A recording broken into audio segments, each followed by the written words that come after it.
ലോക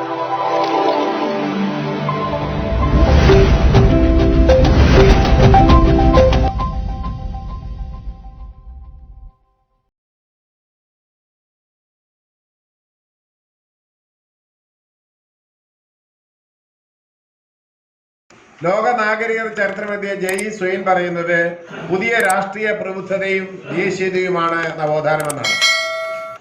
ഹെൻറിച്ച് വാൻലിയോൺ എന്ന് പറയുന്ന മറ്റൊരു ചരിത്രകാരൻ പറഞ്ഞത് ഭൂമിയിൽ പരദീസ സൃഷ്ടിക്കാനുണ്ടായ പുതിയ ഒരു മാനസിക വ്യവസ്ഥയാണ് നവോത്ഥാനം എന്നാണ്.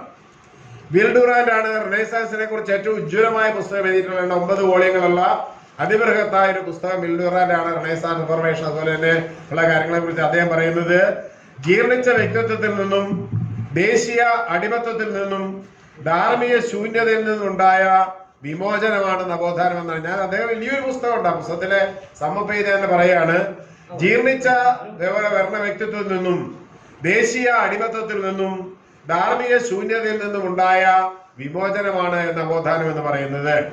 ഇങ്ങനെ നെഹ്റുവാണ് പറഞ്ഞിരിക്കുന്നതിന് പുനരുജ്ജീവനം എന്നാണ് നെഹ്റുവിന്റെ ലോക ചരിത്ര സംഗ്രഹത്തിൽ അദ്ദേഹം പറയുന്നത്. പുനരുജ്ജീവനം എന്ന വാക്കാണ് നവോത്ഥാനത്തിന് ഉപയോഗിച്ചത്. ഞാൻ പറഞ്ഞു വന്നത് നിലവിലുണ്ടായിരുന്ന അത്തരമൊരു രാഷ്ട്രീയ സാമൂഹ്യ സാംസ്കാരിക അവസ്ഥകളെ പൂർണ്ണമായും മാറ്റി തീർത്തുകൊണ്ട് പൂർണ്ണമായും ഇല്ലാതാക്കിക്കൊണ്ട് ഒരു പുതിയ സൃഷ്ടി നടത്തുക എന്നതായിരുന്നു നവോത്ഥാനം ചെയ്തത്. പഴയ മൂല്യങ്ങളെ വിപ്രതിപത്തി എന്ന് പറഞ്ഞാൽ മതം സൃഷ്ടിച്ച എല്ലാ മൂല്യങ്ങളോടുമുള്ള താല്പര്യങ്ങളെ ഇല്ലാതാക്കുകയും ആധുനിക ജ്ഞാനത്തിലെ പുതിയ അഭിനിവേശം സൃഷ്ടിക്കുകയും മതത്തിനെതിരായ മുന്നേറ്റം ഉണ്ടാക്കുകയും ചെയ്ത വലിയൊരു സാമൂഹിക വിപ്ലവ പ്രക്രിയയായിരുന്നു നവോത്ഥാനം എന്ന് പറയുന്നത്. ആ നവോത്ഥാനത്തിന്റെ ഉൽപ്പന്നമായിരുന്നു യഥാർത്ഥത്തില് ഹ്യൂമനിസം എന്ന് പറയുന്നത്. അതിന് ഉൽപ്പന്നമായിരുന്നു യഥാർത്ഥ ജനാധിപത്യം, അതിന് ഉൽപ്പന്നമായിരുന്നു മതനിരപേക്ഷത. ഈ പറയുന്ന ലോകത്തിലെ നാം ഇന്ന് കൊട്ടിഘോഷിക്കുന്ന ഏതാണ്ട് എല്ലാ സാമൂഹ്യ രാഷ്ട്രീയ പ്രത്യയശാസ്ത്രങ്ങളുടെയും അടിത്തറയായി അല്ലെങ്കിൽ പ്രേരക ശക്തിയായി വർദ്ധിച്ചിട്ടുള്ള കാര്യത്തിൽ നവോത്ഥാനമാണെന്ന കാര്യത്തിൽ സംശയമില്ല. എന്താണ് ഹ്യൂമനിസം? ഞാൻ ഈ നവോത്ഥാനത്തെ കുറിച്ച് കൂടുതൽ പറയണമെങ്കിൽ ദിവസങ്ങളോളം എടുക്കുന്ന ക്ലാസ്സുകൾ എടുക്കേണ്ടി വരും. കാരണം അത്രമാത്രം ബൃഹത്തായിട്ടുള്ള ഞാൻ പറഞ്ഞു രാഷ്ട്രീയ രംഗത്തുണ്ടായ മാറ്റം, സാമൂഹിക രംഗത്തുണ്ടായ, കലാരംഗത്ത്, ശാസ്ത്രരംഗത്ത്, ചിന്താമണ്ഡലങ്ങളിൽ, ഇങ്ങനെ എല്ലാ ജീവിതത്തിന്റെ സമസ്ത മണ്ഡലങ്ങളിലും യൂറോപ്പ് എമ്പാടും പടർന്നു പിടിച്ച ഒരു സാമൂഹിക പരിവർത്തന പ്രക്രിയയായിരുന്നു നവോത്ഥാനം. ആ പ്രക്രിയയിൽ നിന്നുണ്ടായ ഹ്യൂമനിസം എന്ന് പറയുന്ന ആ വാക്കിന് ഇറവെയ്യുന്നത് ഇതുപോലെ ഒരു ഇറ്റാലിയൻ വാക്കിന്നാണ്. ഹുമാനിറ്റ എന്ന് പറയുന്ന UMANITT നമ്മൾ ഇംഗ്ലീഷ് ഹ്യൂമാനിറ്റ എന്ന് പറയുന്ന വാക്കാണ് യഥാർത്ഥത്തിൽ ഹ്യൂമനിസത്തിന് തുടക്കം. ഈ വാക്കിന്റെ അർത്ഥം ക്ലാസിക് സംസ്കൃതികളുടെ പഠനം എന്നാണ്. ഹ്യൂമാനിറ്റ എന്ന് പറഞ്ഞ അർത്ഥം ക്ലാസിക് സംസ്കൃതി എന്ന് പറഞ്ഞാൽ ക്ലാസിക് കൃതികളുടെയും കലകളുടെയും സാഹിത്യത്തിന്റെയും ഒക്കെ പഠനം എന്നാണ്. നമുക്കറിയാം അങ്ങനെ ക്ലാസിക് കൃതികളെ കുറിച്ചുള്ള പഠനം നടത്തുന്ന ആളുകളെ ഹ്യൂമാനിസ്റ്റി എന്നാണ് വിളിച്ചുകൊണ്ടിരുന്നത്. ആ ഹ്യൂമാനിസ്റ്റി തന്നെയല്ല ലിറ്റററിയ ഹ്യൂമാനിയറിസ് എന്നൊരു വാക്ക്, അതും ലാറ്റിൻ വാക്കാണ്. അതിൽ നിന്ന് അക്ഷര സ്നേഹി എന്ന വാക്കാണ് വരുന്നത്. ഇതിൽ നിന്നൊക്കെ ഡിറൈവ് ചെയ്തെന്ന വാക്കാണ് ഹ്യൂമാനിറ്റി എന്ന് പറയുന്ന വാക്ക്. അപ്പൊ നമുക്കറിയാം നമ്മുടെ ഇവിടെ സയൻസ് ഒഴിച്ചുള്ള വിഷയങ്ങൾ, അതായത് കലാവിഷയങ്ങളെല്ലാം ഹ്യൂമാനിറ്റീസ് എന്നാണ് നമ്മൾ പറയുന്നത്. കോളേജ് പഠിക്കുന്നതിൽ ഹ്യൂമാനിറ്റീസ് എന്നാണ്. ആ ഹ്യൂമാനിറ്റി എന്ന വാക്ക് വരുന്നത് മനുഷ്യ വംശത്തെ കുറിച്ചുള്ള പഠനം എന്ന അർത്ഥത്തിലാണ്. അപ്പൊ മനുഷ്യന്റെ ജീവിതത്തെ, സാമൂഹിക ജീവിതത്തെ, രാഷ്ട്രീയ ജീവിതത്തെ കുറിച്ചുള്ള പഠനങ്ങളെയാണ് ഹ്യൂമാനിറ്റീസ് പറയുന്നത്. അല്ലെങ്കിൽ ചുരുക്കി പറഞ്ഞാൽ, കുറെ കൂടി ലളിതമാക്കി പറഞ്ഞാൽ, മനുഷ്യനാവുക എന്നതാണ് ഹ്യൂമാനിസ്റ്റിന്റെ അർത്ഥം. അപ്പൊ നമ്മളെല്ലാം മനുഷ്യരല്ലെന്ന് ചോദിച്ചാൽ രൂപം കൊണ്ട് മാത്രം മനുഷ്യരായിട്ട് കാര്യമൊന്നുമില്ല. അത് രൂപം കൊണ്ട് മാത്രമല്ല, ഉള്ളടക്കം കൊണ്ടും എല്ലാം കൊണ്ടും മനുഷ്യനായി തീരുക എന്ന് പറയുന്നത് വലിയൊരു സാമൂഹിക പ്രക്രിയയുടെ ഭാഗമാണ് എന്നുള്ളത്. അപ്പൊ നമ്മളെല്ലാം മനുഷ്യരാണ്. ഇപ്പൊ തീവ്രവാദികളെ കണ്ടാലും നമ്മളെയൊക്കെ പോലെ തന്നെ ഇരിക്കുന്നത്. പക്ഷെ അവരെ തീവ്രവാദികളെ നമുക്ക് ഹ്യൂമാനിസ്റ്റ് എന്ന് പറയാൻ പറ്റത്തില്ല. അപ്പൊ ഹ്യൂമാനിസ്റ്റ് ആകണയിൽ എന്ത് ചെയ്യണം? അതിന്റെ ഡിക്ഷണറി മീനിങ്, ഹ്യൂമാനിസത്തിന്റെ ഡിക്ഷണറി മീനിങ് എന്ന് പറയുന്നത് മനുഷ്യനാവുക എന്നതാണ് ഒന്നാമത്തെ ഗുണം. മനുഷ്യനാവുക. മനുഷ്യനെന്താണെന്നൊക്കെ നമുക്ക് പിന്നീട് പറയാം.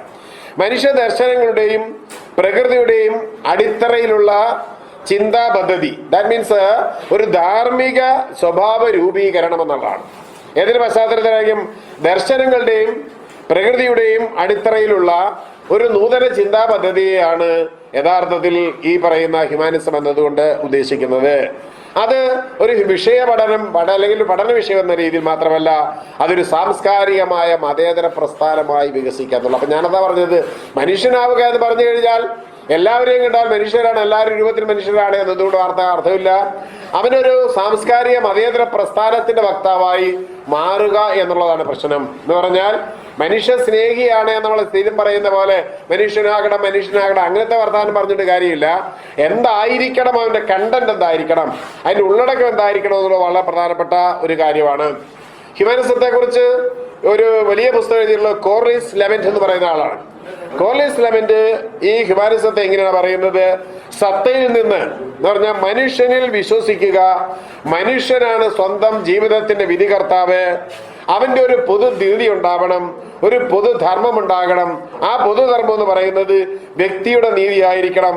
അഥവാ ജീവിതം എങ്ങനെ ആഹ്ലാദകരമാക്കാം എന്നതിനെ സംബന്ധിക്കുന്ന പഠനമാണ് ഹ്യൂമാനിസം എന്നാണ് ഈ ലൂയിസ് ക്ലവേ ലെമന്റിന്റെ ഹ്യൂമാനിസത്തെ കുറിച്ചുള്ള വ്യാഖ്യാനം. അപ്പോൾ ഒന്ന് പ്രധാനമായും മനുഷ്യനെ വിശ്വസിക്കുക. നമ്മൾ മറ്റുള്ളവരെല്ലാം എന്ത് ചെയ്യുന്നത്? ദൈവത്തിലാണ് വിശ്വസിക്കുന്നത്. അപ്പൊ ഹ്യൂമാനിസ്റ്റുകൾ മനുഷ്യനെ വിശ്വസിക്കുന്നു, അതുപോലെ അവന്റെ സത്തയില്, അതുപോലെ അവന്റെ വ്യക്തി നീതിയില്. ഓരോ മനുഷ്യനും ഒരു സമൂഹത്തില് ലഭിക്കേണ്ട നീതിയുടെ, ആ ജസ്റ്റിസിന്റെ, സമത്വത്തിന്റെ, സ്വാതന്ത്ര്യത്തിന്റെ പ്രശ്നങ്ങളെ വളരെ കൃത്യമായി അടയാളപ്പെടുത്തിക്കൊണ്ട് മനുഷ്യരാവുക എന്ന് പറയുന്ന ജീവിതത്തെ എങ്ങനെ ആഹ്ലാദകരമാക്കാം എന്നുള്ളതാണ് നാം ആലോചിക്കേണ്ടത്. പക്ഷെ ഇവിടെ മതവിശ്വാസികളുടെ, മതതീവ്രവാദികളുടെ ജീവിതത്തെ എങ്ങനെ അപകടകരമാക്കാം, ജീവിത സമൂഹത്തെ എങ്ങനെ ഇല്ലാതാക്കാം, അല്ലെങ്കിൽ എങ്ങനെ അരിഷിതാവസ്ഥകൾ സൃഷ്ടിക്കാമെന്ന് അവർ സൃഷ്ടിക്കുമ്പോൾ ഒരു മാനവികവാദി പറയുന്നത് ജീവിതത്തെ എങ്ങനെ സമഗ്രമാക്കാം, ജീവിതത്തെ എങ്ങനെ സന്തുഷ്ടകരമാക്കാം എന്നതിനെ സംബന്ധിച്ചാണ് എന്നതാണ് ഹ്യൂമാനിസത്തിന്റെ അടിസ്ഥാന പ്രമാണം. അതായത് ദൈവം, മതം, ജാതി തുടങ്ങിയവ ഹ്യൂമാനിസത്തിൽ അപ്രസക്തമാണെന്നർത്ഥം. കാരണം ഈ സാധനമൊക്കെ നിലനിൽക്കുന്ന കാലം മനുഷ്യൻ ഒരിക്കലും എന്ത് ചെയ്യാൻ കഴിയില്ല, ഒരിക്കലും അവന് ജീവിതത്തിൽ സന്തോഷം എന്താണെന്ന് കണ്ടെത്താൻ സാധിക്കില്ല എന്നുള്ളതാണ്. ഇതാരാണ് ഈ ഹ്യൂമനിസത്തിന്റെ സംഗമകൽപ്പങ്ങള്? അപ്പൊ ഈ നവോത്ഥാനത്തിന്റെ ചരിത്രം പരിശോധിക്കുമ്പോൾ നൂറുകണക്കിന് എഴുത്തുകാരും സാഹിത്യകാരന്മാരും കലാകാരന്മാരും ശാസ്ത്രജ്ഞന്മാരും സാമൂഹിക പരിഷ്കർത്താക്കളും ചിന്തകന്മാരും ഒക്കെ വരുന്നുണ്ട്. പക്ഷെ ഈ ഹ്യൂമനിസം എന്ന് പറയുന്ന ഈ മനുഷ്യനാണ് പ്രധാനം, മനുഷ്യ സത്തയും മനുഷ്യന് സുഖമായി ജീവിക്കാൻ കഴിയുന്ന, ജാതിമതങ്ങൾക്ക് അതീതമായി എല്ലാവരെയും ഒന്നുപോലെ കാണാൻ സമത്വം, സ്വാതന്ത്ര്യം, സാഹോദര്യം തുടങ്ങിയ പ്രത്യയശാസ്ത്രങ്ങളെ എങ്ങനെ പ്രായോഗികമാക്കാമെന്നുള്ള ഹ്യൂമനിസത്തിന്റെ വക്താക്കളായി ആദ്യം വരുന്നത് റോജർ ബേക്കൺ എന്ന് പറയുന്ന ആളാണ്. ചരിത്രത്തിൽ രണ്ട് ബേക്കൺമാരാണ്, ഫ്രാൻസിസ് ബേക്കൺ ഉണ്ട്, റോജർ ബേക്കൺ ഉണ്ട്. റോജർ ബേക്കൺ ആണ് ആദ്യമായിട്ട് യഥാർത്ഥത്തിൽ ഒരു ശാസ്ത്ര പ്രമാണങ്ങളെ ആദ്യം അവതരിപ്പിക്കുന്നത്. പിന്നീട് ആൽബർട്ട് മാഗ്നസ്, ഡാൻറ്റെ, പെട്രാർക്ക് തുടങ്ങി ഈ ഡാന്റെയും പെട്രാർക്കിനെയും ഒക്കെയാണ് the morning star of renaissance എന്ന് പറയുന്നത്.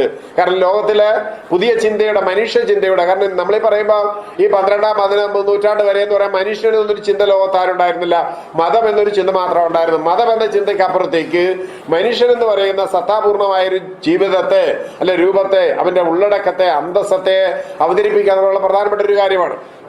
ഇത് ആ കാലഘട്ടത്തിലുണ്ട്. അത് കഴിഞ്ഞിട്ട് അപ്പൊ ആദ്യ കാലഘട്ടത്തിൽ റോജർ ബേക്കണും അതുപോലെ ആൽബർട്ട് മാഗ്നസും ഡാന്റെയും പെട്രാർക്കും ഒക്കെയാണ് ഹ്യൂമനിസത്തെ കുറിച്ച് പറഞ്ഞു തുടങ്ങിയതെങ്കിൽ പിന്നീട് യൂറോപ്പിൽ വന്ന പൊഗിയോ ബ്രാച്ചിയോളിനി എന്ന് പറയുന്ന ഒരു ചിന്തകൻ, അദ്ദേഹം ചെയ്ത പരിപാടി പൊഗിയോ ബ്രാച്ചിയോളിനി, അദ്ദേഹം ഗ്രീസിൽ നിന്ന് ധാരാളം കൃതികൾ, ക്ലാസിക്കുകൾ കണ്ടെത്തുകയും ആ ക്ലാസിക്കുകൾ കൊണ്ടുവരികയും അതോടൊപ്പം തന്നെ അദ്ദേഹം ഇത്തരം അദ്ദേഹത്തിന്റെ കൂടെ അതുപോലെ തന്നെ മറ്റു ചില ചിന്തകന്മാരൊക്കെ വരികയും അവരെല്ലാം കൂടി പുതിയ ക്ലാസിക്കുകൾ യൂറോപ്പിലെമ്പാടും പ്രചരിപ്പിക്കുന്ന അത് മറ്റു ഭാഷകളിലേക്ക് മാറ്റി ഒക്കെ ചെയ്യുണ്ടായി.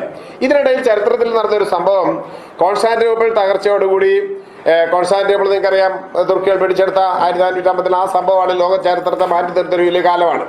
ആ ഒരു കാലഘട്ടത്തിന് ശേഷം ഈ ഗ്രീക്ക് സംസ്കൃതികൾ, നമ്മൾ ശ്രദ്ധിക്കേണ്ട കാര്യം, നവോത്ഥാനത്തിന്റെ തുടക്കം എന്ന് പറയുന്നത് ഈ പറയുന്ന യൂറോപ്പിലേക്ക് ഗ്രീസിന്റെയും ഇന്ത്യയുടെയും ചൈനയുടെയും ഒക്കെ ചിന്താ പദ്ധതികള്, സാഹിത്യങ്ങൾ പ്രചരിപ്പിക്കപ്പെടുകയും അതിപ്രഗത്ഭമായിട്ടുള്ള ക്ലാസിക്കുകൾ യഥാർത്ഥത്തില് പേർഷ്യ, ഇന്ത്യ, ചൈന തുടങ്ങിയ രാജ്യങ്ങളിൽ നിന്ന് വരികയും ആ കൃതികളൊക്കെ തന്നെ ഇന്ത്യയിലെ അല്ലെങ്കിൽ യൂറോപ്പിലേക്ക് കടന്നു വന്നതിന്റെ ഫലമായിട്ടാണ് യഥാർത്ഥത്തിൽ ഈ പറയുന്ന നവോത്ഥാനത്തിലേക്ക് അല്ലെങ്കിൽ ഹ്യൂമാനിസത്തിലേക്ക് ലോകം എത്തപ്പെടുന്നത്.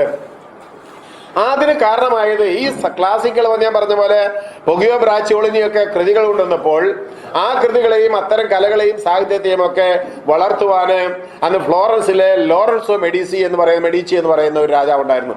ലോറൻസോ മെഡിച്ചി കുടുംബം എന്ന് പറയുന്നത് അവിടുത്തെ വലിയ വാണിജ്യ കുടുംബമായിരുന്നു. ലോകത്തിൽ ആദ്യം ബാങ്ക് ഉണ്ടാക്കിയത് ഈ മെഡിച്ചി കുടുംബമാണ്. അവിടുത്തെ ഒരു ഫ്ലോറൻസിലെ ഭരണാധികാരികളായിരുന്നു അവര്. ഈ ലോറൻസോ മെഡിച്ചി എന്ന് പറയുന്ന ആള് പോപ്പുമായി അതിശക്തനായത് എതിർത്തിരുന്നെങ്കിലും കോൺസ്റ്റാന്റിനോപ്പിള് മുഹമ്മദ് രണ്ടാമൻ കോൺസ്റ്റാന്റിനോപ്പിൾ പിടിച്ചടക്കി കഴിഞ്ഞപ്പോൾ ഈ ലോറൻസോയുടെ സഹായത്തോടു കൂടിയാണ് പോപ്പ് പിടിച്ചു നിന്നത്. അവസാനം പോപ്പും മെഡിച്ചിയും തമ്മിൽ വലിയ ഒരു ബന്ധമുണ്ടാക്കാൻ കഴിഞ്ഞു. അങ്ങനെ അത് 1478 ഈ മെഡിച്ചി കുടുംബത്തോട് പോപ്പ് കീഴടങ്ങുന്നതും അതിനെ തുടർന്നാണ് പറയുന്ന ഫ്ലോറൻസിൽ പറയുന്ന നവോത്ഥാനത്തിന്റെ മാനവികത പുതിയ ചിന്താപദ്ധതിയിൽ ഉയർന്നു വരുന്നത്. നിങ്ങൾക്കറിയാം, ഫ്ലോറൻസ് എന്നാണ് നവോത്ഥാനം ആരംഭിക്കുന്നത്. നെഹ്റുവിന്റെ ഭാഷ പറഞ്ഞാൽ നവോത്ഥാനത്തിന് പുഷ്പം വിടരുന്നത് ഫ്ലോറൻസ് എന്നാണ് പറയുന്നത്. എന്തുകൊണ്ടാണ് ഉണ്ടായെന്ന് ചോദിച്ചാൽ, അന്ന് ഈ 15-ാം നൂറ്റാണ്ടിന് ഉത്തരഘട്ടത്തില് ഉണ്ടായ ഒരു പ്രത്യേകത എഡിറ്റോറിയൽ വിപ്ലവം എന്ന് പറയുന്ന ഒരു വിപ്ലവം അവിടെ ഉണ്ടായി. എഡിറ്റോറിയൽ വിപ്ലവം എന്ന് പറഞ്ഞാൽ എന്താണെന്ന് ചോദിച്ചാൽ, ഞാൻ മുമ്പേ പറഞ്ഞ ബൊഗിയോ ബ്രാച്ചിയോളജിയെ കൊണ്ടുവന്ന ക്ലാസിക്കുകള്, ഗ്രീസിൽ എന്ന് പറയുന്ന ഈ ക്ലാസിക് പ്രതികൾ, ജിയോവനി ഒറീസോ എന്ന് പറയുന്ന ആൾ 238 പുസ്തകങ്ങള്, അതുപോലെ ഫ്രാൻസിസ്കോ ഫിലോൽഫ, മാനുവൽ ക്രിസോലസ്, ലിയോണാർഡോ ബ്രൂണി തുടങ്ങിയിട്ടുള്ള ഒട്ടേറെ എഴുത്തുകാരും ചിന്തകന്മാരും അധ്യാപകരും ഒക്കെ തന്നെ വളരെ വ്യാപകമായ ഇത്തരം ഗ്രീക്ക് കൃതികള് അതുപോലെ തന്നെ പേർഷ്യൻ കൃതികളൊക്കെ തന്നെ ഈ ഫ്ലോറൻസിലേക്ക് കൊണ്ടുവരികയും അല്ലെങ്കിൽ ജസ്റ്റിസ് പ്ലേറ്റോ എന്ന് പറയുന്ന ആള് അരിസ്റ്റോട്ടലിന്റെ സിദ്ധാന്തങ്ങളെ എതിർത്തുകൊണ്ട് പുതിയ സിദ്ധാന്തങ്ങൾ അവതരിപ്പിക്കുകയും അങ്ങനെ വളരെ ചുരുക്കി പറഞ്ഞാൽ അതുവരെ കത്തോലിക്ക സഭയുടെയും ബൈബിളിന്റെയും അവർ ഉയർത്തിക്കൊണ്ടുവരുന്ന ചിന്താ പദ്ധതികളുടെയും സംസ്കാരത്തിനുമേൽ റോമിന്റെ ഭീകരമായ കത്തോലിക്ക ഭരണത്തിന്റെയും അതിന്റെ മതഭീകരതയുടെയും മേളിൽ ഒരു പുതിയ ചിന്താ പദ്ധതി അവർ അവതരിപ്പിച്ചു. ഗ്രീക്ക് ചിന്തയുടെ, ആരുടെ, എസ്കിലസിന്റെയും സോഫോക്ലീസിന്റെയും യൂറിപ്പിഡിസിന്റെയും ഒക്കെ അതിഉജ്ജ്വലമായ കൃതികൾ. നിങ്ങൾ ഗ്രീക്ക് മിത്തോളജി എന്നാലും പറയാം, ഗ്രീക്ക് സംസ്കാരത്തെക്കുള്ള ഗ്രീക്ക് കൃതികൾ, ഈ പറയുന്ന സോഫോക്ലീസിന്റെ ഒക്കെ നാടകങ്ങള്, യൂറിപ്പിഡീസിന്റെ ഏറ്റവും സുഖദായകമായ കോമഡികള്, സോഫോക്ലീസിന്റെ ട്രാജഡികള്, അങ്ങനെയുള്ള ധാരാളം കൃതികൾ. ഏറ്റവും കൂടുതൽ ഗ്രീക്ക് സംസ്കൃതിയാണ്. ഈജിപ്ഷ്യൻ സംസ്കൃതി കഴിഞ്ഞാൽ ലോകത്തിലെ ഏറ്റവും പ്രാചീനമായ സംസ്കൃതി ഗ്രീസിൻ്റെതാണ്. ആ ഗ്രീസിലെ ഇത്തരം ബൃഹത്തായ കൃതികളൊക്കെ തന്നെ വരികയും അത് പരിഭാഷപ്പെടുത്തുകയും ഒക്കെ ചെയ്തോടുകൂടി സംഭവിച്ചെന്താന്ന് ചോദിച്ചാൽ, അതുവരെ ലോകത്തെ വിചാരിച്ചിരുന്നത് ആ ചിന്താ പദ്ധതികൾക്കെല്ലാം അപ്പുറത്തേക്ക് ഒരു ലോകമുണ്ട് എന്നുള്ളത് ശരിക്കും നമ്മളെ കണ്ടു. നിങ്ങൾക്കറിയാം, ക്രിസ്തുമതം എന്ന് പറയുന്ന സാധനം, അല്ലെ കത്തോലിക്ക സഭ എന്ന് പറയുന്ന സാധനം, അതുപോലെ പറയുന്ന മതങ്ങളുടെ എല്ലാം ഒരു അടിസ്ഥാന പ്രമാണം എന്ന് പറയുന്നത് നള്ളാ സാലസ് എക്സ്ട്രാ എക്ലേസിയം എന്ന് കേട്ടിട്ടുണ്ട്. എന്ന് പറഞ്ഞാൽ no salvation out of church എന്ന് പറഞ്ഞാൽ സഭയ്ക്ക് പുറത്ത് യാതൊരു മോക്ഷവും ആർക്കും ഉണ്ടാകാൻ പോകുന്നില്ല, സഭയ്ക്കകത്ത് നിൽക്കാത്തവനൊന്നും രക്ഷപ്പെടാൻ പോകുന്നില്ല. പറയുന്നത് കോടിക്കണക്കിന് മനുഷ്യരെ കൊന്ന ഒരു സഭയാണ്. ക്രിസ്തുവിന്റെ പേരിലാണ് ഏറ്റവും വലിയ കൊലപാതകം നടന്നിട്ടുള്ളത്. കോടിക്കണക്കിന് മനുഷ്യരെ കശാപ്പ് ചെയ്തത് ഈ ഒരു കാര്യം പറഞ്ഞുകൊണ്ടാണ്. എന്താണ് നള്ളാ സാലസ് എക്സ്ട്രാ എക്ലേസിയം? സഭയ്ക്ക് പുറത്ത് ആർക്കും ഒരു പുണ്യവും ലഭിക്കാൻ പോകുന്നില്ല എന്ന് മാത്രമല്ല, അവർ ലോകത്തിന് നൽകിയ ഏറ്റവും വലിയ ഭീകരമായൊരു സംഭാവന പാപബോധം എന്നതാണ്. എന്താണ് മതത്തിന്റെ അടിസ്ഥാന പ്രമാണം? ഇപ്പൊ ക്രിസ്ത്യാനിറ്റിയുടെ അടിസ്ഥാന പ്രമാണം എന്തെന്ന് ചോദിച്ചാൽ, അവർ പഠിപ്പിക്കുന്ന ലോകത്തിലൂടെ നിങ്ങൾ ഏത് ക്രിസ്ത്യാനിയോട് ചോദിച്ചു, അല്ലെ ഏത് മുസ്ലിം, കാരണം ഞാൻ പറയുന്നത് ഹിന്ദുമതത്തിൽ ഇങ്ങനെ സങ്കല്പമില്ല. ഏത്? പാപം. നീ ജനിക്കുന്നത് പാപം, നീ ജീവിക്കുന്നത് പാപം, നീ ദൈവത്തെ നോക്കാത്തത് പാപം, അങ്ങനെ ജീവിതം മുഴുവൻ പാപമാണ്. തിരിഞ്ഞ വർമ്മ അറിഞ്ഞ പാപം, അത് ചെയ്തില്ലേ പാപം, ഇത് ചെയ്തില്ലേ പാപം. അങ്ങനെ പാപം എന്ന് പറയുന്നത്, നിങ്ങൾ ഈ ബന്ധുക്കോസ് പാസ്റ്റർമാർ, നീ പാപിയാണ്, ജനിക്കുന്ന ഒരു കൊച്ചിനോട് പറഞ്ഞു നീ പാപിയാണ്. എന്തുകൊണ്ട് പാപി? നീ മനുഷ്യനായി പിറന്നു എന്നാണ്. ഇപ്പൊ ഗീതയിൽ പറയുന്ന പോലെ, ഗീതയിൽ പറയുന്നത് പാപയോനിയിൽ ജനിച്ചാലാണ്. പാപയോനിയിൽ പഠിച്ചാൽ നീ പട്ടികാധികാരനായി പോകും, അല്ലെങ്കിൽ ആദിവാസിയായി പോകും. അല്ലാത്തവരൊക്കെ പാപയോനി അല്ലാതെ ഇവിടെ ജനിക്കാൻ നമുക്കറിയത്തില്ല. അപ്പൊ ഗീത പറയുന്നതിന്, പക്ഷെ ക്രിസ്തുമതം ലോകത്തിന്, ബൈബിൾ ലോകത്തിന് പഠിപ്പിച്ചു കൊടുത്തൊരു കാര്യം ഈ പാപം എന്ന് വെച്ചാൽ, അതുകൊണ്ട് പാപത്തിൽ നിന്ന് രക്ഷപ്പെടാൻ ഇന്ത്യ മാർഗമുള്ളൂ. പാപത്തിൽ നിന്ന് രക്ഷപ്പെടാൻ ഈ സഭയ്ക്കകത്ത് നിൽക്കണം. സഭയ്ക്കകത്ത് നിൽക്കാന്ന് പറഞ്ഞാൽ പാപ്പ പറയുന്നത്, പുരോഹിതൻ പറയുന്നത്, ബത്രാൻ പറയുന്നത് നിങ്ങൾ കേട്ട അനുസരിച്ച് അവർക്ക് വഴങ്ങി നിങ്ങൾ ജീവിച്ചോണം. അത് അങ്ങനെ ജീവിച്ചതിന് വില എന്താണെന്ന് വെച്ചാൽ പറയുന്നില്ല. അതായത് ഒരു കാലത്ത് റോം സിഫിലിസിന്റെയും വേശ്യകളുടെയും നഗരമായിട്ട് റോം മാറിയിട്ടുണ്ട്. വേശ്യകളുടെ നഗരം തന്നെ അതിന് പേരിട്ടിരുന്നു. കാരണം രജിസ്റ്റേർഡ് വേശ്യമാരും അൺരജിസ്റ്റേർഡ് വേശ്യമാരും ഒക്കെ പോപ്പുമാർ കൊണ്ടു നടന്ന ഒരു കാലഘട്ടമായിരുന്നു.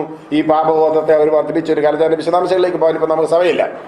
അപ്പൊ അത്തരം ഈ പാപബോധത്തിലൂടെ ഒരു മനുഷ്യനെയും അവന് വളരാനോ അവന് സ്വന്തം ശരീരത്തെ കാണാനോ സ്വന്തം മനസ്സിനെ ചിന്തിക്കാനോ അവസരം. അതുകൊണ്ടാണ് മൈക്കലാഞ്ചലോയും ഡാവിഞ്ചിയുടെയും അതുപോലെ റഫായലിന്റെയും ഈ അല്ലെങ്കിൽ ബ്രൂണോസ്കോയുടെ ഒക്കെ കൃതികളല്ല, അവരൊക്കെ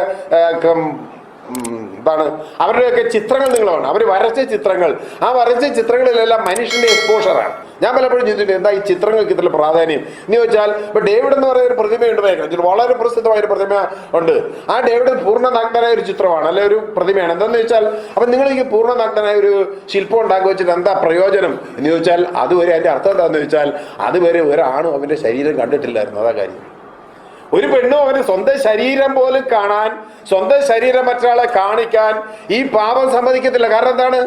ലൈംഗികത പാപമാണ്, നിന്നെ ശരീരം പുറത്ത് കാണിക്കുന്ന പാപമാണ്, നീ ജനിച്ചത് പാപമാണ്, നീ വളരുന്നത് പാപമാണ്. എല്ലാം പാപമാകുമ്പോൾ സ്വന്തം ശരീരം പോലും പുറത്ത് കാണിക്കാനോ തനിക്ക് കാണാനോ കഴിയാത്ത ഒരു കാലഘട്ടത്തിൽ ഒരു കലാകാരൻ ഒരു ശില്പം ഉണ്ടാക്കിയത് ഇതാണ് മനുഷ്യൻ, ഇത് മനുഷ്യന്റെ സ്വാതന്ത്ര്യമാണ് എന്ന് പ്രഖ്യാപിച്ചു. അപ്പൊ ഈ റോമൻ തത്വചിന്തക്കെതിരായി ഈ മുമ്പേ പറഞ്ഞ എഡിറ്റോറിയൽ വിപ്ലവം നടക്കുന്നതോടുകൂടി, അല്ലെ വിജ്ഞാനത്തിന്റെ ഗ്രീക്ക് കൃതികളെയും സാഹിത്യത്തിന്റെയും ഒക്കെ ഈ വികാസത്തോടുകൂടി ഈ റോമൻ തത്വചിന്തയ്ക്ക് മേൽ ഗ്രീക്ക് തത്വചിന്ത ആധികാരികം പിടിച്ചു എന്നുള്ളതാണ്. അല്ല, ഗ്രീക്ക് തത്വത്തിന് മേലെ ക്രിസ്ത്യൻ പാപബോധത്തെ അട്ടിമറിച്ചുകൊണ്ട് ഒരു പുതിയ തത്വശാസ്ത്രം വരുന്നത്. ഗ്രീക്ക് തത്വചിന്തല്ല, ഗ്രീക്കില് ധാരാളം ദൈവങ്ങൾ, ഇന്ത്യയിലുള്ളതിനേക്കാൾ കൂടുതൽ ദൈവങ്ങൾ ഗ്രീക്കിലുണ്ട്. പക്ഷേ നിങ്ങൾ ഗ്രീക്ക് കൃതികൾ പഠിക്കുമ്പോൾ, അല്ലെ ഈഡിപ്പസ് വായിക്കുമ്പോൾ, ഈഡിപ്പസ് ഇൻ കൊളോഡസ് വായിക്കുമ്പോൾ ഒക്കെ നമുക്ക് മനസ്സിലാവുന്ന ഒരു കാര്യം, ഈഡിപ്പസിനെ അപ്പോ ദേവൻ ശപിക്കുന്നു എന്നൊക്കെ പറയുന്നെങ്കിലും താനാണ് തൻ്റെ ദ്രോഹങ്ങളുടെ കാരണക്കാരൻ. ഇപ്പൊ ട്രാജഡി എന്ന് പറയുന്ന ഒരു സാഹിത്യ സംജ്ഞ ലോകത്തിൽ വരുന്നത് ഈ സോഫോക്ലീസിന്റെയും ഒക്കെ കൃതികളിലൂടെയാണ്. പിന്നീട് ഷേക്സ്പിയറിന്റെ നാടകങ്ങളിലൊക്കെ നമ്മൾ കാണുന്നുണ്ട്. അപ്പൊ നമ്മൾ ഈ ട്രാജഡി എന്ന് പറഞ്ഞാൽ നമ്മുടെയൊക്കെ ധാരണ എന്താണ്? നായകൻ പാമ്പ് കടിച്ച് മരിച്ചാൽ ട്രാജഡി അല്ല, അല്ലെ നായകൻ വണ്ടി ഇടിച്ചെത്താൽ അതല്ല ട്രാജഡി. ട്രാജഡി എന്ന് പറഞ്ഞാൽ ഒരു മനുഷ്യൻ അവന്റെ തന്നെ കുഴപ്പങ്ങൾ കൊണ്ട് അവന് വരുത്തി വെക്കുന്ന ദുരന്തം, അതാണ് ട്രാജഡി എന്ന് പറഞ്ഞാൽ. അങ്ങനെ അവന്റെ മനസ്സിലെ ഏത് ദോഷമാണ് അവനുള്ളത്, ആ ദോഷത്തെയാണ് ട്രാജിക് ഫ്ലോ എന്നാണ് സാഹിത്യത്തില് പറയാറുള്ള ടേമ, ട്രാജിക് ഫ്ലോ. അപ്പൊ ഈ ട്രാജിക് ഫ്ലോ നമ്മുടെ രാമായണത്തിൽ ട്രാജിക് ഫ്ലോ ഉണ്ട്. രാമന്റെ ആർത്തിയാണ് എന്ത് ചെയ്യുന്നത്? രാമായണത്തെ ട്രാജഡി. രാമായണ ട്രാജഡി ആർക്കെങ്കിലും അറിയാവും? അല്ലെ മഹാഭാരത ട്രാജഡിയാക്കുന്നത് അധികാരത്തിന് വേണ്ടിയുള്ള മനുഷ്യന്റെ ദുര, ആ ദുരയാണ് എന്ത് ചെയ്യുന്നത്? വംശത്തെ പൂർണ്ണമായിട്ട് ഇല്ലാതാക്കുന്ന ട്രാജഡി എന്ന് പറയുന്നത്. അപ്പോൾ മനുഷ്യൻ അവന്റെ വിധിയെ തീരുമാനിക്കുന്ന, അവന്റെ ദുരന്തത്തെ തീരുമാനിക്കുന്നത് അവൻ തന്നെയാണ് എന്നാണ് ഈ ഗ്രീക്ക് മിഥോളജികളിലൂടെ അല്ലെങ്കിൽ പറയുന്ന വേൾഡ് ക്ലാസിക്കുകളിലൂടെ ലോകത്തെ പഠിപ്പിച്ചപ്പോൾ മനുഷ്യനോട് പറഞ്ഞു, ദൈവമല്ല നിന്റെ കാര്യം തീരുമാനിക്കുന്നത്, നിന്റെ കാര്യം നീ തന്നെയാണ് തീരുമാനം. ഇതാണ് ആധിപത്യ പുതിയ ഹ്യൂമനിസം എന്ന് പറയുന്നത്. നിന്റെ ദൂഷ്യങ്ങൾക്കൊക്കെ കാരണം നീ തന്നെയാണ് എന്ന് പറയുന്ന ആ പുതിയ പദ്ധതി എന്ത് ചെയ്യുന്നു? ഫ്ലോറൻസിൽ ആധിപത്യം ചെലുത്തുന്നു. ഫ്ലോറൻസിൽ പുതിയൊരു ചിന്താ പദ്ധതി ഏതാ? റോമൻ തത്വചിന്തയ്ക്ക് പകരം ദൈവത്തെയും മതത്തെയും മാറ്റി നിർത്തിക്കൊണ്ട് മനുഷ്യന്റെ കേന്ദ്രീകൃതമായിട്ടുള്ള ഒരു പുതിയ പ്രത്യയശാസ്ത്രം അവിടെ വരുന്നു. ഫ്ലോറൻസിൽ നിന്നാണ് പിന്നീട് ഒരു ചരിത്ര നിർമ്മിതി പുതിയതുണ്ടാകുന്നു. ചരിത്രം എന്ന് പറയുന്നത് എന്താണ്? ഇപ്പോഴും നമ്മൾ ചരിത്രത്തെക്കുറിച്ച് പറയുന്നത് കാലഘടന അനുസരിച്ച്, ഒരു ക്രോണിക്കിൾ അനുസരിച്ച് സംഭവങ്ങൾ എഴുതി വെക്കുന്നതല്ല ചരിത്രം. മറിച്ച് ചരിത്രം എന്ന് പറയുന്നത് അത് മനുഷ്യന്റെ ജീവിതത്തെ അടയാളപ്പെടുത്തുന്നതും മനുഷ്യ പ്രധാനവുമായ ഒന്നായിരിക്കണം ചരിത്രം എന്നുള്ള സങ്കല്പം വന്നു.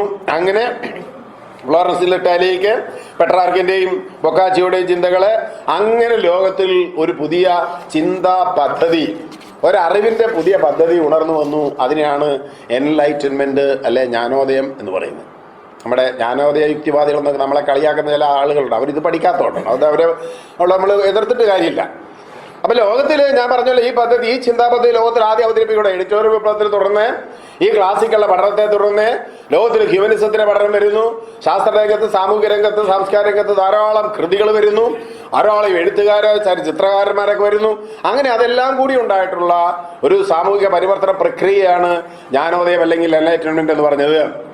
അതിന് കാരണക്കാരായിരുന്നത് നിക്കോള ഡിനിക്കോളി, ലിയോനാർഡോ ബ്രൂണി, കാർലോ മാൻസുപ്പിനി, ജിയോനാർഡോ മനേറ്റി, പൊഗിയോ തുടങ്ങിയിട്ടുള്ള ധാരാളം എഴുത്തുകാർ. ആ കാലഘട്ടത്തിലെ ആളുകളെ മാത്രമേ പറയുന്നത്. അതിന് പിന്നീടാണ് നമ്മൾ ധാരാളം എഴുത്തുകാരിലേക്ക്, ശാസ്ത്രകാരന്മാരിലേക്ക് വരുന്നത്. അപ്പം ദൈവകേന്ദ്രീകൃതമായിട്ടുള്ള കത്തോലിക്ക ചിന്ത അല്ലെ ക്രൈസ്തവ ചിന്ത തകർത്തുകൊണ്ട് പേപ്പസിയുടെ കോട്ടകൊത്തളങ്ങളെ പൂർണ്ണമായും ഇല്ലാതാക്കിക്കൊണ്ട്, പേപ്പസി എന്ന് പറയുന്നത് ലോകം മുഴുവൻ അടക്കി ഭരിച്ചിരുന്നു റോമ്. ആ അടക്കി ഭരിച്ചിരുന്ന ഭീകരതയുടെ അതല്ല 1000 സംവത്സരങ്ങളുടെ ഇരുണ്ട നൂറ്റാണ്ടെന്നാണ് പറയുന്നത്, അല്ലാതെ 1-2 വർഷമല്ല. 1000 സംവത്സരങ്ങൾ യൂറോപ്പിനെ ഇരുട്ടിലാർത്തിയ പേപ്പസിയുടെ പോപ്പിന്റെ ഭരണാധിപത്യത്തെ തകർത്തുകൊണ്ട് ഒരു പുതിയ ചിന്താ പദ്ധതിയായിട്ടാണ് ഈ എൻലൈറ്റൻമെന്റ് വരുന്നത്. അതൊരു മനുഷ്യ കേന്ദ്രീകൃത ചിന്തയാകുന്നു. അത് തൃത്വം എന്ന് പറയുന്ന കത്തോലിക്ക സഭയുടെ ഏറ്റവും വലിയ അടിസ്ഥാന പ്രക്രിയയെ, ആ ദൈവസങ്കല്പത്തെ പൂർണ്ണമായും പാഗനിസം എന്ന് പറയുന്ന ചിന്താ പദ്ധതിയിലേക്ക് മാറുന്നു. നിങ്ങൾക്കറിയാം, കത്തോലിക്ക സഭയുടെ ചരിത്രം പരിശോധിച്ചാൽ പിതാവ് പുത്രൻ പരിശുദ്ധാത്മാവിൽ ഏതാ ശരി അല്ലെ ഇത് ഏതൊക്കെയാണെന്ന് തീരുമാനിക്കാൻ 2 നൂറ്റാണ്ട് അതിഭീകരമായ കലാപം നടത്തി 10,000-കണക്കിന് ആളുകളെ കൊന്നിട്ടാണ് പിതാവ് പുത്രൻ പരിശുദ്ധാത്മാവ് ഒന്നാണ് എന്ന തീരുമാനത്തിലേക്ക് കത്തോലിക്ക സഭ എത്തുന്നത്. ആ പിതാവ് പുത്രൻ പരിശുദ്ധാത്മാവിന് വേണ്ടിയാണ് മനുഷ്യൻ ജീവിക്കേണ്ടതെന്ന ചിന്താപദ്ധതി മാറിയിട്ട് പാഗനിസം. എന്താണ് പാഗനിസം? പാഗനിസം എന്ന് കേട്ടില്ലേ? പ്രകൃതിയാണ് ദൈവം. അതാണ് പാഗനിസത്തിന്റെ അടിസ്ഥാനം. നമ്മുടെ പ്രപഞ്ചത്തിൽ കാണുന്ന ഇതെല്ലാം, ഈ ചരാചരങ്ങളെല്ലാമാണ് ദൈവം എന്ന് പറയുന്ന ചിന്താ പദ്ധതി യൂറോപ്പിൽ ഉണ്ടായി എന്നുള്ളതാണ് ഈ എൻലൈറ്റൻമെന്റിനെ തുറന്നു വന്ന സംഭവം. അങ്ങനെ മാത്രമല്ല, തിയോളജി എന്ന ചിന്താ പദ്ധതി മാറി. തിയോളജി നമ്മൾ സയൻസിന് വഴി മാറുന്നു, യുദ്ധം സംസ്കാരത്തിന് വഴി മാറുന്നു, ജീവിതം പ്രണയത്തിലേക്ക് മാറുന്നു, മരണാനന്തര ജീവിതം വേണ്ട, ഇഹലോക ജീവിതം മതി എന്ന ചിന്ത വരുന്നു. അങ്ങനെ മതത്തിനു പകരം മാനവികത എന്നൊന്ന് മതി എന്ന ചിന്താ പദ്ധതി എന്നു തീർന്നു. അതിനെയാണ് നവോത്ഥാനം എന്ന് പറയുന്നത്. അല്ലാതെ ഏതെങ്കിലും ഒരാൾ കൊണ്ടുവന്ന ഒരു ഭരണപരിഷ്കാര ബില്ല് അവതരിപ്പിച്ച് പാസ്സാക്കിയെടുത്ത സാധനം അല്ല ഇത്. നിങ്ങൾ പറഞ്ഞത് മനസ്സിലായല്ലോ. കത്തോലിക്ക സഭയുടെ നള്ള സാലസ് എക്സ്ട്രാ എക്ലേഷ്യം എന്ന ചിന്താ പദ്ധതിയെ തകർത്തുകൊണ്ട് തൃത്വം എന്ന അടിസ്ഥാന പ്രമാണത്തെ മാറ്റി അതിനെ പാഗനിസത്തിലേക്ക് കൊണ്ടുവന്ന് തിയോളജി അല്ലെങ്കിൽ ദൈവശാസ്ത്രം, ഒരു ശാസ്ത്രം അല്ലെങ്കിൽ പോലും ആ ദൈവശാസ്ത്രത്തിനെ തകർത്ത് കളഞ്ഞുകൊണ്ട് ശാസ്ത്രത്തിന്റെ പുതിയ കടന്നുകയറ്റം. യുദ്ധം എന്ന് പറയുന്ന ആ കാലഘട്ടത്തിൽ നിങ്ങൾക്കറിയാം, 8 കുരിശുദ്ധങ്ങളിലൂടെ എത്ര ലക്ഷം മനുഷ്യരെ കത്തോലിക്ക സഭ കൊന്നിട്ടുണ്ട്. അതിന് പിന്നാലെ വന്ന യുദ്ധങ്ങൾ, നിരന്തരമായ യുദ്ധങ്ങളെല്ലാം പൂർണ്ണമായി മാറ്റിയിട്ട് ഒരു സംസ്കൃതിയിലേക്ക്, ഗ്രീസിന്റെയും ചൈനയുടെയും അതുപോലെ ഈജിപ്തിന്റെയും ഇന്ത്യയുടെയും ഒക്കെ ക്ലാസിക്കലിലൂടെ അവതരിപ്പിക്കപ്പെട്ട പുതിയൊരു സംസ്കാരത്തിലേക്ക് ജീവിതത്തെ എന്ത് ചെയ്യുന്നു? അതുവരെ ജീവിതം എന്ന് പറയുന്ന ആർക്കുണ്ട്? കുടുംബമില്ല. നമ്മളൊക്കെ ഈ കുടുംബത്തെ കുറിച്ചൊക്കെ ആയിരക്കണക്കിന് വർഷം ഉണ്ടെന്നൊക്കെ പറഞ്ഞ് ചുമ്മാ പറയുന്നതാണ്. അന്ന് യൂറോപ്പിലൊന്നും കുടുംബ വ്യവസ്ഥയില്ല. പെണ്ണെന്ന് പറയുന്നത് ശക്തന്മാർക്ക് ഉപയോഗിക്കാൻ വേണ്ടിയുള്ള ഒരു ലൈംഗിക ഉപകരണത്തിനപ്പുറത്തേക്ക് യാതൊരു അർത്ഥവും ഒരു ഇസ്ലാം മതത്തിനെന്നറിയാം 6-ാം നൂറ്റാണ്ടിലുണ്ടായ സാധനമായിട്ടുള്ള ഇന്നും ആ പറയുന്ന പ്രത്യയശാസ്ത്രം. ഒരു പെണ്ണെന്ന് പറഞ്ഞാൽ എന്താണ്? പെണ്ണെന്ന് പറയുന്ന മതത്തിൽ ഒരടിമയുടെ സ്ഥാനം മാത്രമേ ഉള്ളൂ. പെണ്ണ് അത് എല്ലാ മതത്തിലും അങ്ങനെയാണ്, ഇപ്പോഴും അങ്ങനെ തന്നെയാണ്. പക്ഷേ ആ ചിന്തയെ മാറ്റിയിട്ട് ജീവിതം സ്നേഹിക്കാനും പ്രണയിക്കാനും ഉള്ളതാണ് ചിന്താ പദ്ധതി ഉയർന്നു വരുന്നു. മരണാനന്തര ജീവിതം കാണിച്ചാണല്ലോ മതങ്ങൾ നമ്മൾ ഇത്രയും കാലം പേടിപ്പിച്ചുകൊണ്ടിരുന്നത്. അങ്ങനെ ഒരു സാധനം ഇല്ല. ഇഹലോക ജീവിതം നമുക്ക് എന്നെ സന്തുഷ്ടകരമാക്കാം എന്നുള്ളതായിരുന്നു ഇവരുടെ എല്ലാം ചിന്താ പദ്ധതികൾ.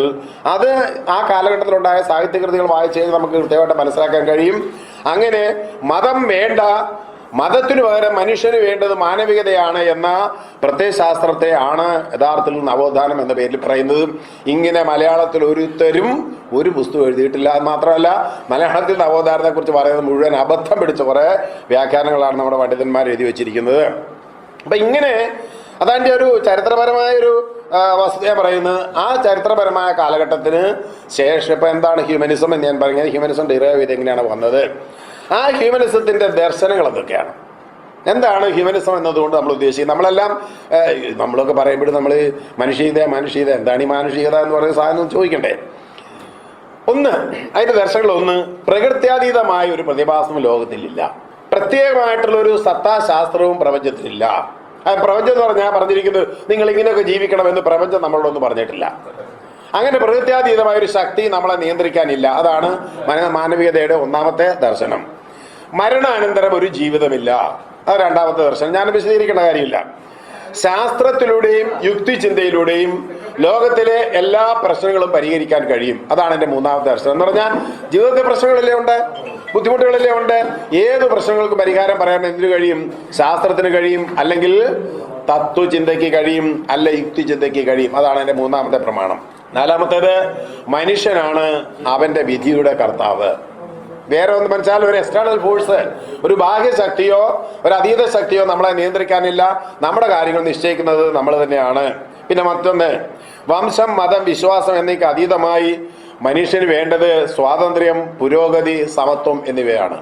അപ്പോൾ വംശീയത, മതം, ജാതി തുടങ്ങി നമ്മളെ വിഭജിച്ച് നിർത്തുന്ന ഏതൊക്കെയാണോ ആ വിഭജിച്ച് നിർത്തിയിരിക്കുന്ന ഒന്നും നമുക്ക് ആവശ്യമില്ല എന്നും നമുക്ക് മനുഷ്യന് വേണ്ടത് തുല്യതയാണ്, സ്വാതന്ത്ര്യമാണ്, അതുപോലെ തന്നെ പുരോഗതിയാണ് എന്നുള്ളതാണ് എൻ്റെ.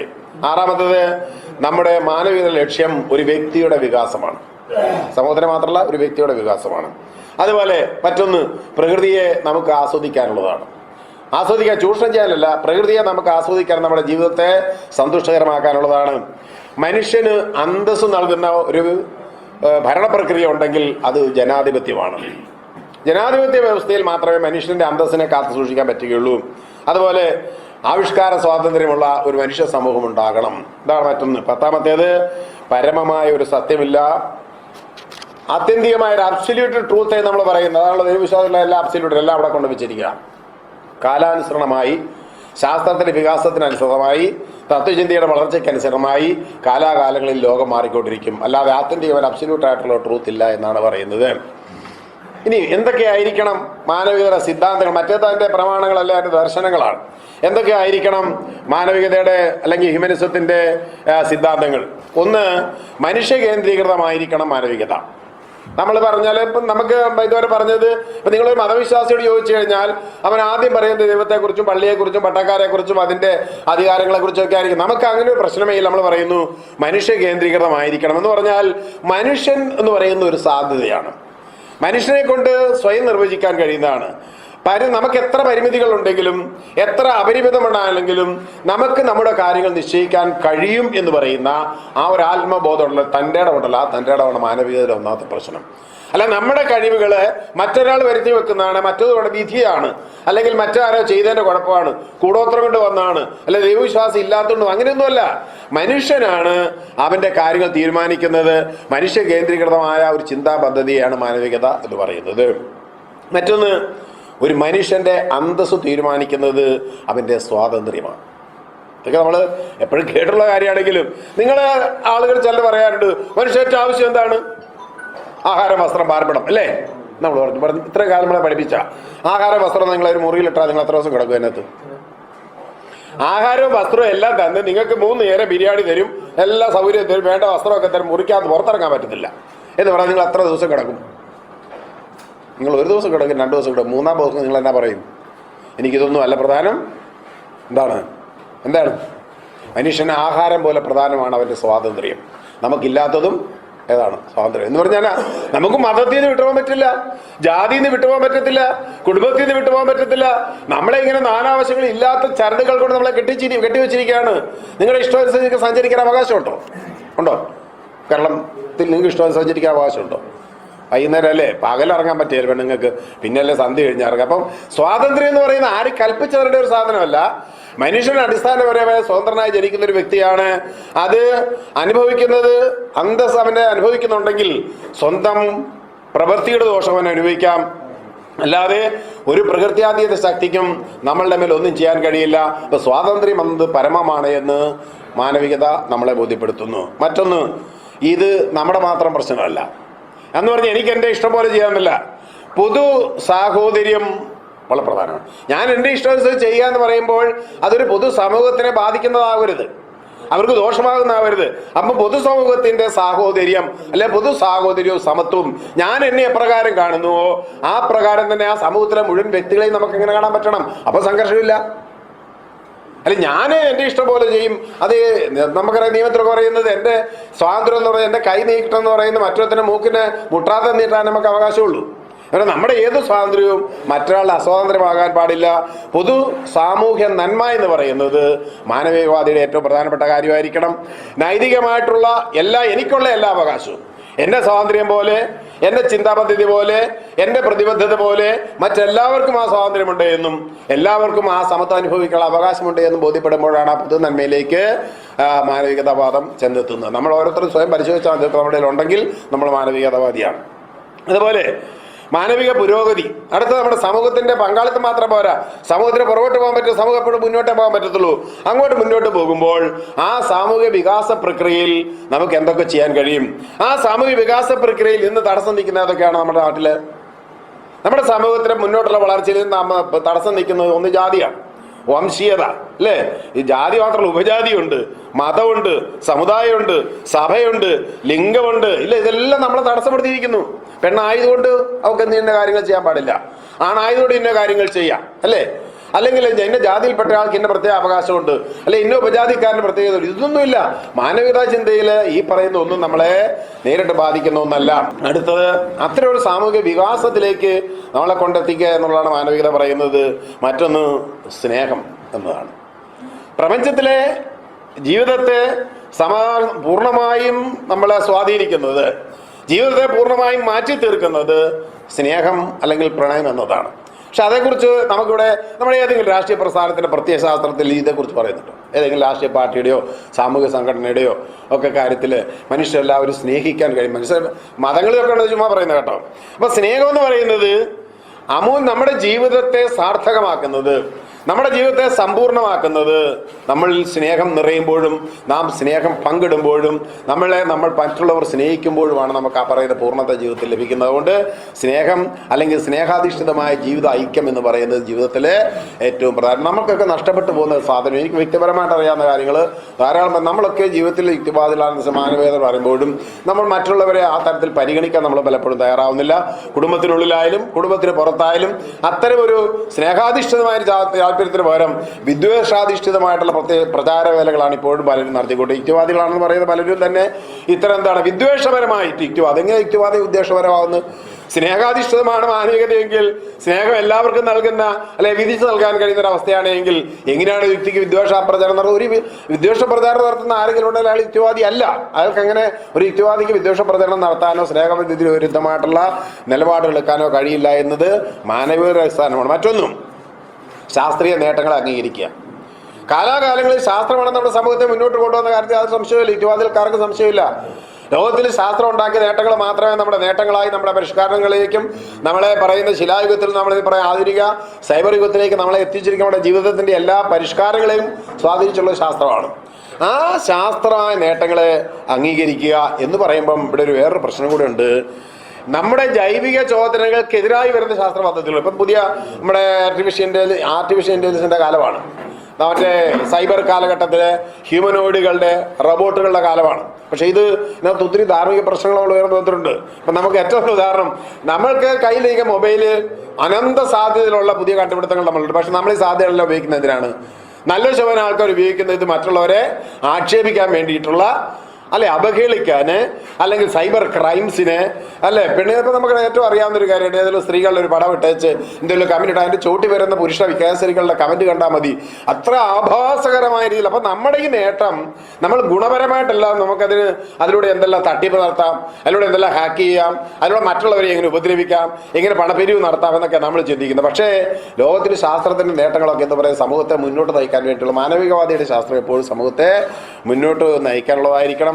യാതൊരു കാരണവശാലും എന്ത് ചെയ്യാൻ പാടില്ല, അതിനെ ദോഷകരമായിട്ട് ഉപയോഗിക്കാൻ പാടില്ല എന്ന് മാത്രമല്ല, തെളിവുകൾക്ക് പ്രാധാന്യം കൊടുത്തുകൊണ്ടുള്ള ശാസ്ത്ര കാഴ്ചപ്പാടുകളെ മാനവികവാദി എപ്പോഴും മുന്നോട്ട് വെക്കും.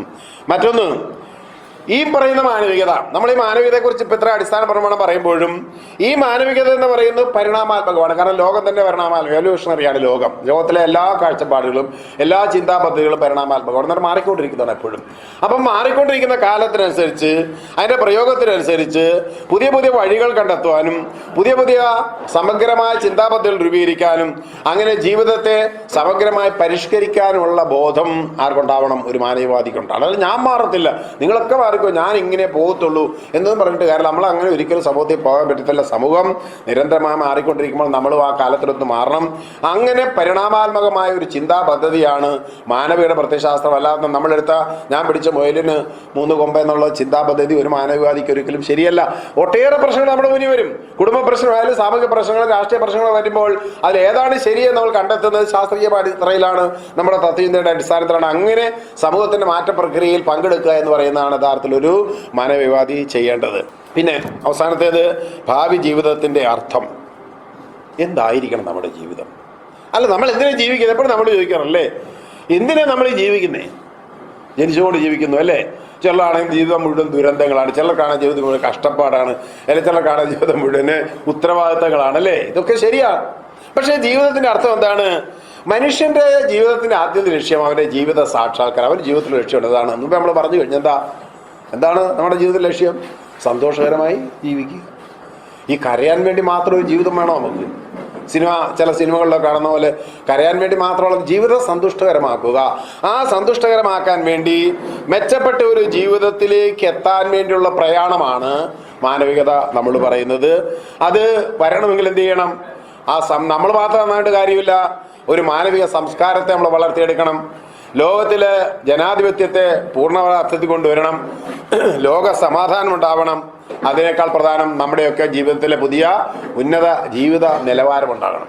അപ്പൊ ഇങ്ങനെയല്ല. അപ്പൊ ഞാൻ പറഞ്ഞു വന്നത്, മാനവികത എന്ന് പറയുന്നത് എൻ്റെ മാത്രം ഒരു പ്രശ്നമല്ല, എൻ്റെ മാത്രം വ്യക്തി വികാസത്തിൻ്റെയോ എൻ്റെ മാത്രം സന്തുഷ്ടിയുടെ പ്രശ്നമല്ല, മറിച്ച് ഒരു ജനാധിപത്യ സാമൂഹിക ക്രമം ഉണ്ടാവുകയും അല്ലെങ്കിൽ ഒരു ലോക ജനാധിപത്യം എന്ന് പറയുന്ന ഒന്ന് പ്രായോഗികവൽക്കരിക്കപ്പെടുകയും ലോകത്തെമ്പാട് സമാധാനം ഉണ്ടാവുകയും എല്ലാവർക്കും സന്തോഷകരമായി ജീവിക്കാൻ കഴിയുന്ന ഒരു അന്തരീക്ഷം ഉണ്ടാക്കിയെടുക്കുകയും ചെയ്യുക എന്നതാണ് യഥാർത്ഥത്തിൽ മാനവികവാദിയുടെ ലക്ഷ്യം. അഥവാ അതാണ് മാനവികതയുടെ അടിസ്ഥാന പ്രമാണം എന്നാണ് എനിക്ക് പറയാനുള്ളത്. വളരെ ബൃഹത്തായൊരു വിഷയം. ഈ പറയുന്നത് ഞാൻ പറഞ്ഞത് 14-15 നൂറ്റാണ്ട് വരെ ലോകം കേട്ടിട്ടില്ലാതിരുന്ന, അതുവരെ മനുഷ്യൻ വെറുതെ പുഴുക്കളെ പോലെ ജീവിച്ചിരുന്ന ഒരു കാലഘട്ടത്തിൽ അതിസമ്പന്നനും മതാധിപതികളും മാത്രം സുഖം എന്താണെന്ന് കണ്ടെത്തുകയും അങ്ങനെ ജീവിച്ചിരുന്ന ഒരു കാലഘട്ടത്തിൽ ഒരു പുതിയ ചിന്താരേഖ, ഒരു വെള്ളി വെളിച്ചം അവതരിപ്പിച്ചുകൊണ്ടാണ് പറഞ്ഞത് നമ്മളെല്ലാവരും മനുഷ്യരാണ്. നമ്മളെല്ലാവരും മനുഷ്യരെന്ന് പറയല്ല, നമ്മുടെ എല്ലാം സത്യം ഒന്നാണ്, നമ്മുടെ എല്ലാം ആന്തരികം ഒന്നാണ്. നമ്മളെല്ലാം ജനിച്ചത് ജീവിക്കാൻ വേണ്ടിയാണ്. എങ്ങനെ ജീവിക്കാൻ? കഷ്ടപ്പെട്ട് ജീവിക്കാനല്ല, നമ്മളെല്ലാവരും സന്തുഷ്ടകരമായി ജീവിക്കാൻ. നമ്മുടെ ഓരോരുത്തരെയും വ്യക്തി ജീവിതത്തെ സന്തുഷ്ടകരമാക്കുന്നത് പോലെ ലോക ജീവിതത്തെ തന്നെ സന്തുഷ്ടകരമാക്കാൻ പറ്റുന്ന ഒരു പ്രത്യയശാസ്ത്രത്തെയാണ് മാനവികതാവാദം എന്ന് പറയുന്നത്. അതിനെ വെറുതെ മനുഷ്യത്വം എന്ന് മാത്രം പറഞ്ഞിട്ട് കാര്യമില്ല. ഈ മാനവികതാബോധം ഒരു മതത്തിന്റെയും സൃഷ്ടിയല്ല, ഒരു ദൈവം തന്നിട്ടുള്ളതല്ല, ഒരു ജാതി ബോധത്തിൽ മതബോധത്തിൽ നിന്നും കിട്ടിയിട്ടുള്ളതല്ല. ഈ പറയുന്ന മാനവികതാബോധം അത് ഇത്രമാത്രം ചരിത്രപരമായിട്ടുള്ള വികാസത്തിലൂടെ വന്നിട്ടുള്ളതാണ് എന്ന് മാത്രം പറഞ്ഞുകൊണ്ട് വാക്കുകൾ അവസാനിപ്പിക്കുന്നു.